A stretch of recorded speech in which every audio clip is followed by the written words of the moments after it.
Injury and incident reporting. All injuries need to be reported.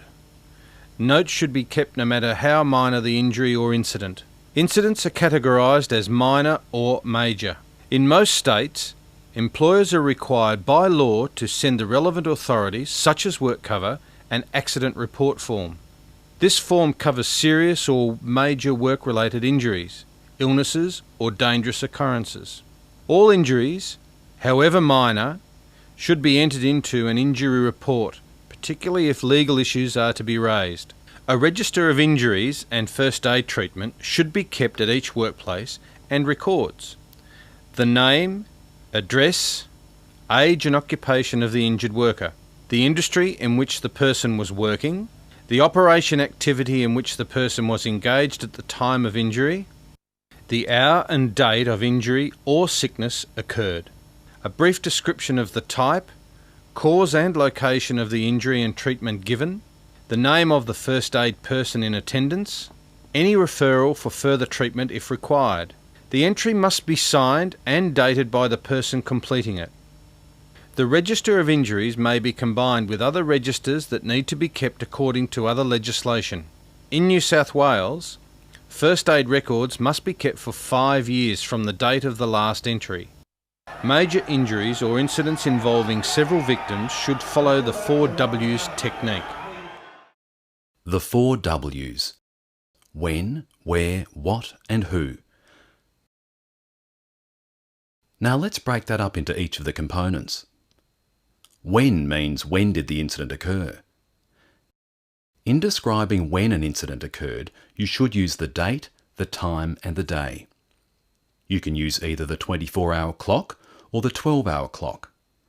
Day relates to the actual day the incident occurred. Remember, when you work around the clock, you may start on one day and finish on the next. This serves as a double check to make sure your date is correct. Where means where did the incident occur. In describing where an incident occurred, you should describe the venue, the location and the position. Venue means that place you are working at. For example, the Beaconsfield Hotel. Location means that general area you are working in, for example, the gatehouse or the public bar. Position means that exact spot the incident occurred, for example, in between the pool table and the bar. What means what happened during the incident and what were the events that led up to the incident. Record the incident in the order it happened. For example, male 1 pushes male 2. Male 2 then loudly abused male 1, and security 10 then moved towards male 1 and 2. Record your action and the actions of other staff. Did you try to resolve the incident? What did you direct other staff to do? Did you administer first aid? This section also allows you to indicate any way you think this type of incident could be prevented in the future. Who means who was involved in the incident. It's important that all persons involved in the incident are recorded either by description or name. The victim of the incident is usually easy to record because they're willing to give their name and address. The offender may leave without being noted. In this case, a description is required. This should include visible markings such as tattoos, facial hair, features and deformities, tone of voice, their height measured against some sort of physical features, such as the doorway and their clothing worn.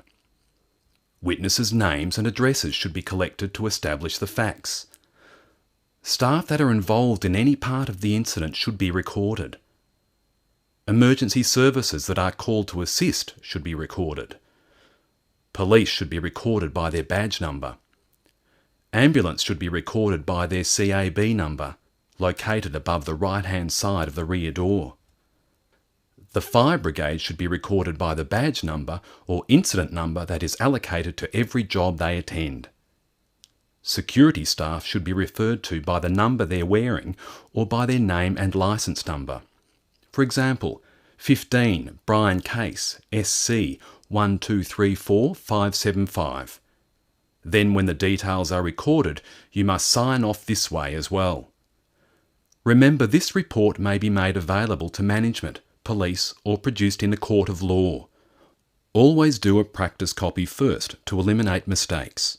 Do not speculate. Do not assume. Always write your report neatly using a blue or black pen, and of course make sure your writing is legible. Now it's your turn to have a go. Watch the following scene and write a report using the 4 W's technique.